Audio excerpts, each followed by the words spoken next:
Well, we need to talk about CRT because it's not getting any better at all. I noticed that Terry Mcauliffe is like a bad penny. He never goes away.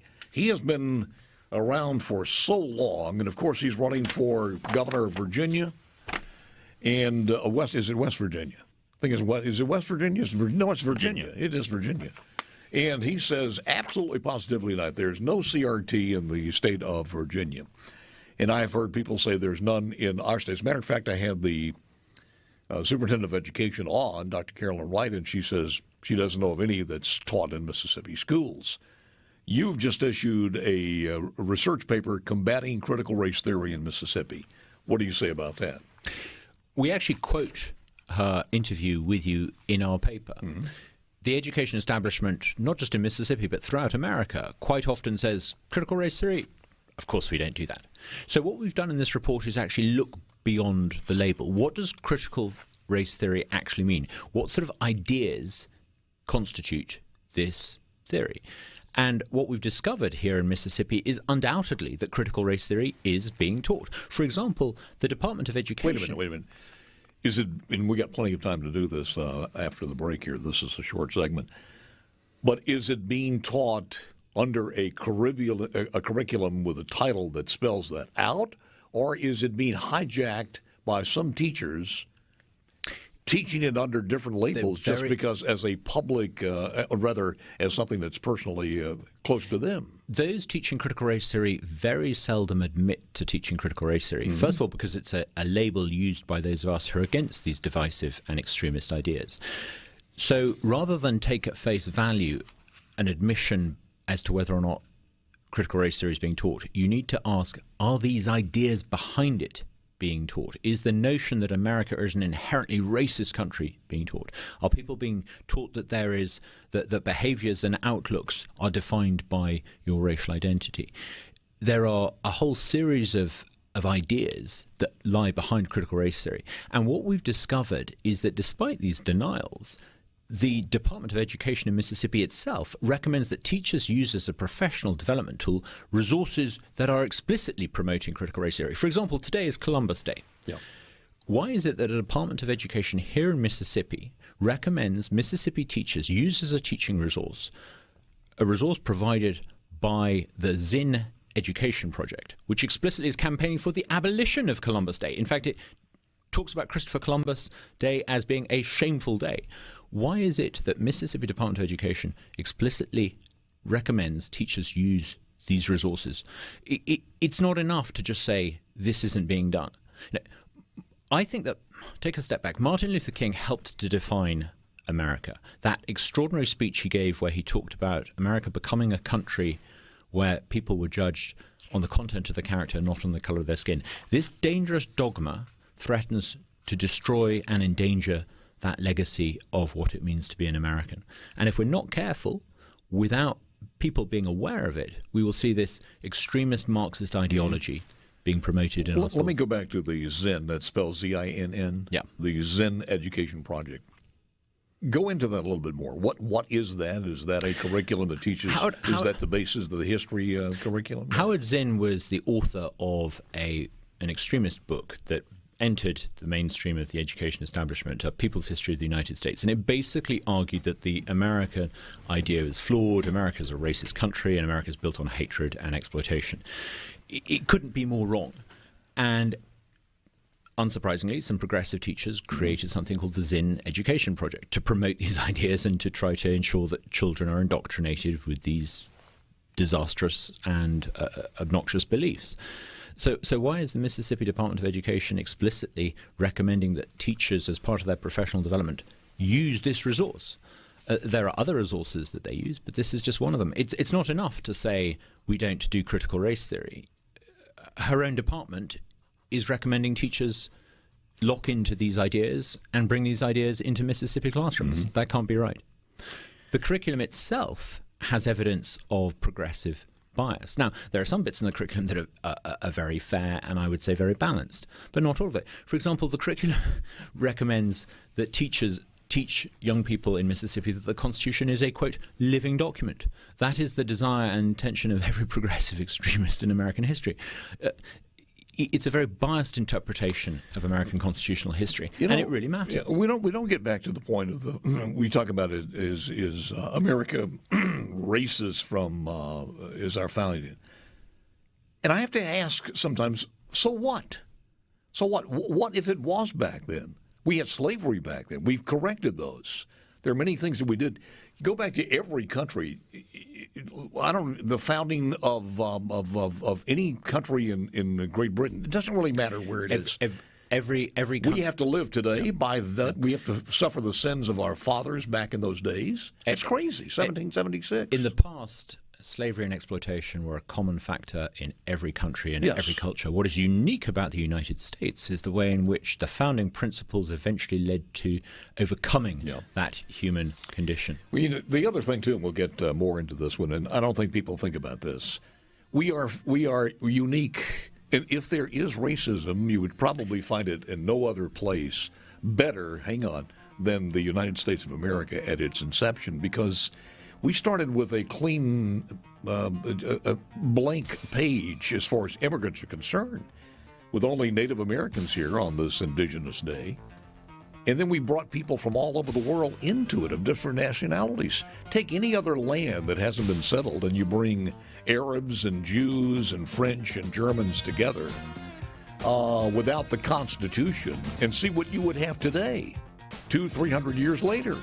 So, some person I see in the studio. It is Douglas Carswell. Douglas is President, CEO, Mississippi Center for Public Policy. We're talking about the CRT. This is out now for the public. Is it on the website? That's right. We published it. It's called Combating Critical Race Theory in Mississippi. Tell me a little bit about the overall findings of this. We found that critical race theory is being promoted. It's being promoted in public schools, but it's most egregiously being advocated in public universities. And what we find so objectionable is not so much that critical race theory is being taught in universities, but there's no balance. There's no countervailing arguments against what's being taught. And I think it's quite worrying. Young people should go to university to broaden their mind, to hear different ideas, to hear competing ideas. But if they're only hearing from critical race theorists, we are going to create a generation of youngsters who hate their own country. Now, I have a theory, and I talked about this, it's been quite a while ago, but I think one of the reasons this is so important for the left to do this is baby boomers are the last to really experience pure discrimination. Water fountains in America back in the early days, going through the civil rights period.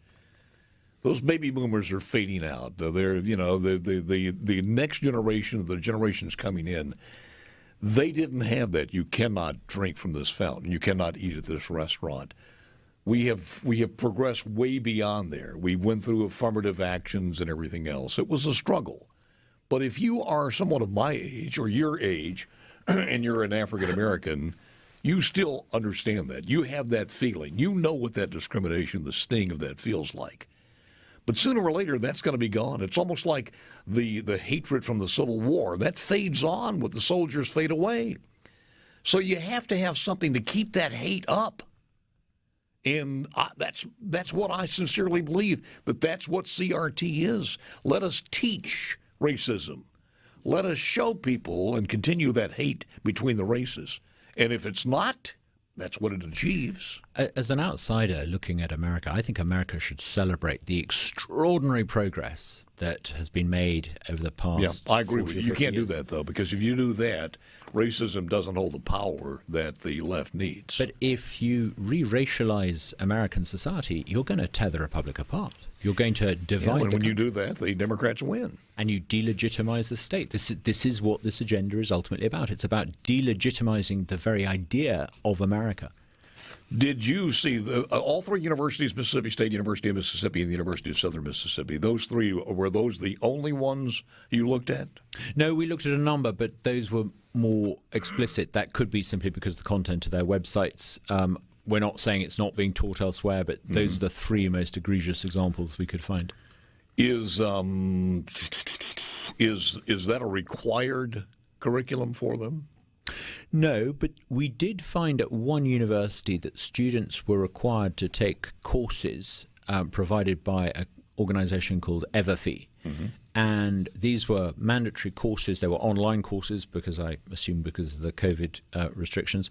And the content of a lot of those courses was very concerning. It was very one-sided, and it taught as accepted wisdom points of view that I would say were highly extremist. So I think it would be too much to say that there are mandatory courses that are teaching critical race theory, but there's certainly courses that are teaching critical race theory, and there's not a balance. I think if you look at the state constitution, the IHL, the body that oversees the universities, has a duty to ensure that there is a range of ideas being taught to young people.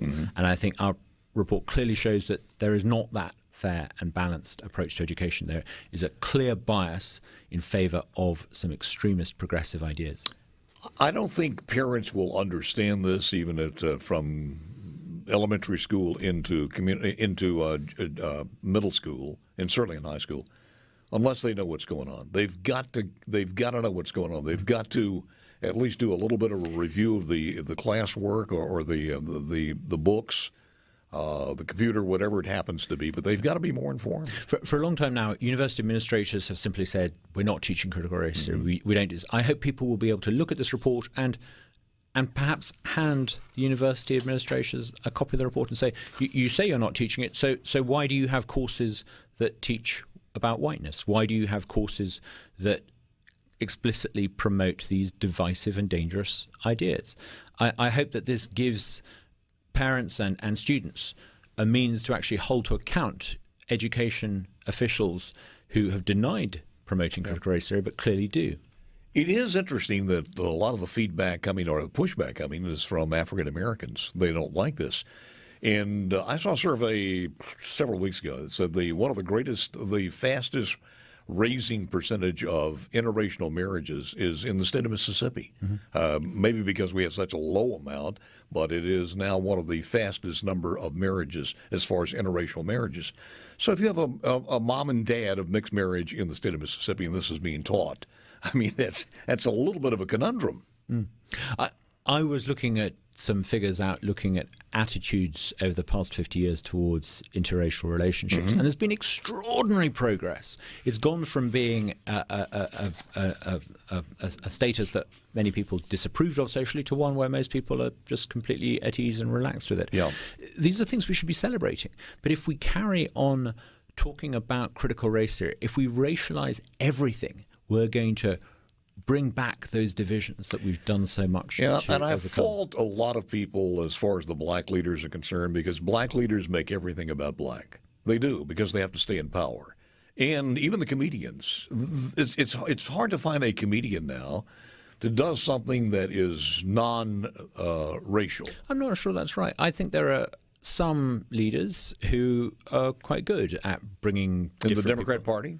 No, but there are some leaders in the country that look beyond the idea of race and that promote policies that treat people as individuals. And even within the Democrat Party, there is an honourable tradition going back many generations. I know it's been slightly marginalised by the AOCs and the critical race theorists, extremists within the Democrat Party, but there's a long tradition within the Democrat Party that is, Bill Clinton's type of Democrats. You may not have approved of Bill Clinton, but Bill Clinton's Democrats stood for all Americans. Bill Clinton would not be able to survive his policies. Absolutely. Today. Much like Martin Luther King Jr. would not survive in today's climate. He would be turned into a turncoat or an Uncle Tom. Doesn't that tell you the extent to which these ideas have advanced? That someone like Bill Clinton, who, whether you voted for him or didn't vote for him, I don't think anyone would argue that he wasn't a patriotic American.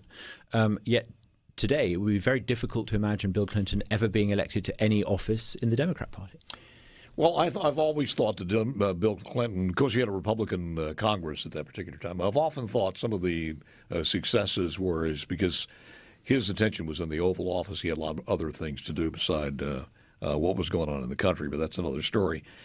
The other thing here, it teaches, or does it teach, that meritocracy is nothing but a myth?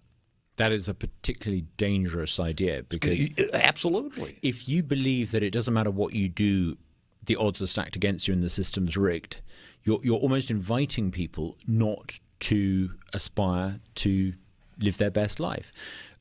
America, I would say, it's not a perfect meritocracy, but it's a heck of a lot more meritocratic than most of the rest of the world. You know, if America was such a bad and rigged and racist society, why is it that people from every corner of the earth want to come here to make it their home?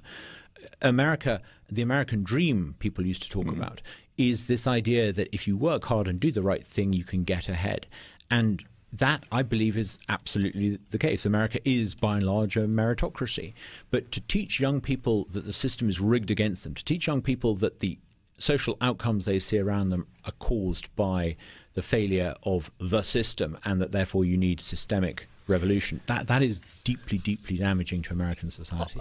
Douglas Carswell is President and CEO of Mississippi Center for Public Policy. I would have guessed that your organization is a little bit concerned, too, about what happened last week when the president said, I guess, if you espouse those thoughts and you relate those thoughts before a school board, we might have the FBI on you.